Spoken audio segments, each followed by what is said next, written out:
Morning. Our guest is Rick Jackson. He is with CBS 42, and he joins us to talk about a little trip he's taking later on today. Rick, good morning. Thanks for being here. Good morning, Matt. It's a pleasure to be here. But now, see, you look. We're talking off air, and Rick is. I know he's excited about going on this, but I said, how long's the trip? He went 12 hours.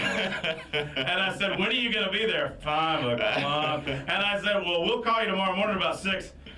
I'll be up. You must not be very much of a morning guy, Rick. Well, I'm not much of a morning guy, Matt, but I tell you, these 12 hours are going to be well worth taking. I'm very excited about it. It's going to be a trip that we're taking with the Foot Soldiers of Birmingham. Now, these are your people who've walked through the biting dogs and the fires and flames of inequality, and they went through a time where just the thought of having an African American in such a leadership position was impossible. It wasn't a possibility. So to be a part of them witnessing that is extraordinary, and it's truly going to be a journey worth noting for America. Just in general, it's a day to be noted. It's one that I'm very fortunate to be a part of.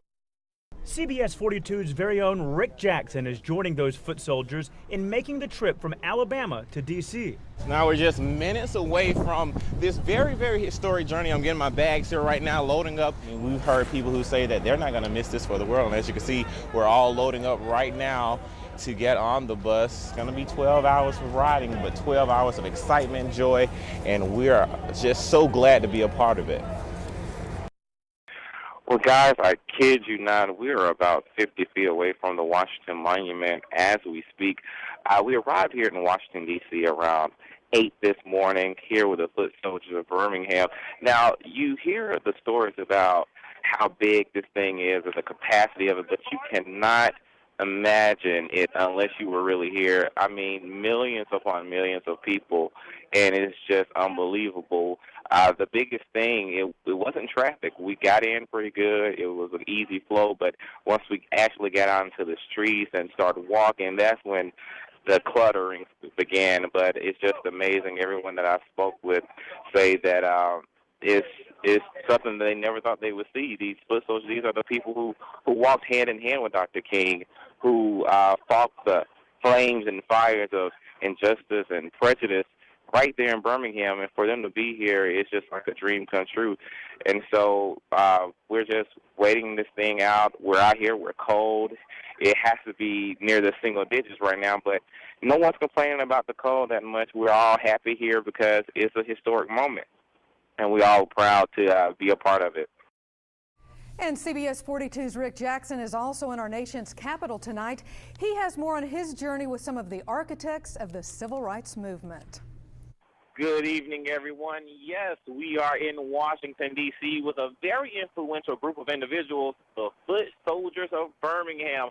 Now, for all of those here in the nation's capital who did not know anything about these brave men and women, let me tell you something, they know now. They came, they made a huge presence, and spectators had to show them much respect. I mean, flashing cameras left and right. When I asked them, were the dogs, were the water hoses, the beatings all worth it? They all had the same answer, absolutely. It was an amazing sight here today. I've never seen so many people in one place at one time for one purpose before in my life. I mean, it's definitely been a memorable journey. We're about to wrap up here soon and head back home, but make sure you tune in to CBS 42 News at 5 and 10 tomorrow to see firsthand this very historic trip. Reporting in Washington, D.C., Rick Jackson, CBS 42 News. All right, thank you, Rick. Well, the inauguration was an event a local group of civil rights activists just could not miss. The Foot Soldiers of Birmingham traveled to witness the historic moment firsthand, and CBS 42's Rick Jackson joined them on what they call a dream trip.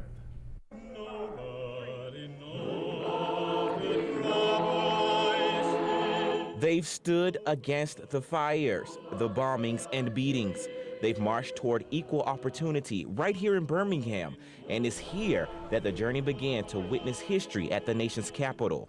So I got my bags, and over here I have About 40 of my closest friends, these are the Foot Soldiers of Birmingham. All your help will be up near the front. After roll call and prayer, we left the Magic City to witness what they describe as the dream. You couldn't drink out of a water fountain, you couldn't see a duck, you couldn't ride a train at the zoo. And now here we have a 44th president that's a black African American. Soon the mist of sleep slowly drifted across the bus. Sort of a bumpy ride. It's about 11:44 p.m. But just an hour later, an abrupt stop took everyone's attention. Oh, it's so fresh. I'm telling you. Beautiful. Now, what better reason is there for us to stop in Virginia at 1 a.m. in the morning than to get a handful of this white stuff? Yet, to stay on track with time, the fun would soon end, and the ride continued into D.C.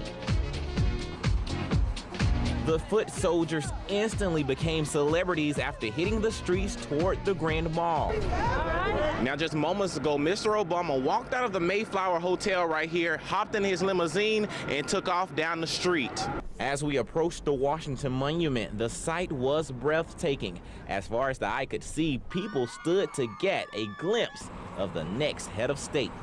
When somebody tells you about something, they telling you, but when you see it, you know it's for real. That's CBS 42's Rick Jackson reporting. Now tune in tonight on CBS 42 News at 10 for part 2 of the Dream Trip as these civil rights activists react to President Obama taking office.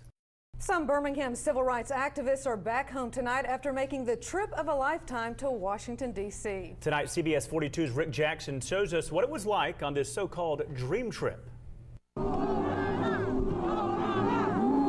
good. I think I'm making history myself. I pray for his safety, and I pray for his family and Congress as well. These were reactions from 2 of Birmingham Foot Soldiers just moments after Barack Obama raised his right hand and took his oath as president. Now that President Obama has been sworn into office, the Foot Soldiers say the fights, the struggles and obstacles they endured in the 1960s was well worth it. Knowing what my background came from a sharecropper, from the state of Alabama, I'm just overwhelmed. I've been in this movement since 1972. We also caught up with actor Clifton Davis. I never imagined that I would be here on a day such as today, when the dream of 1963 that Martin Luther King spoke would become reality. On the ride home, we stopped in Manassas, Virginia for dinner, and still the historic moment was the talk at the table. It's unbelievable what I saw today. Today confirmed what all the Foot Soldiers have marched for. Victory is ours today. A journey that's made a lasting dream become a reality. A journey that was worth holding on to. These brave men and women say they've held tight to this quote for 40 years.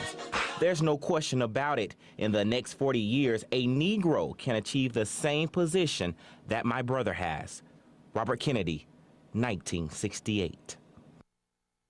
CBS 42's Rick Jackson reporting. The group hopes to invite the new president down for the Birmingham Foot Soldiers reunion later this year.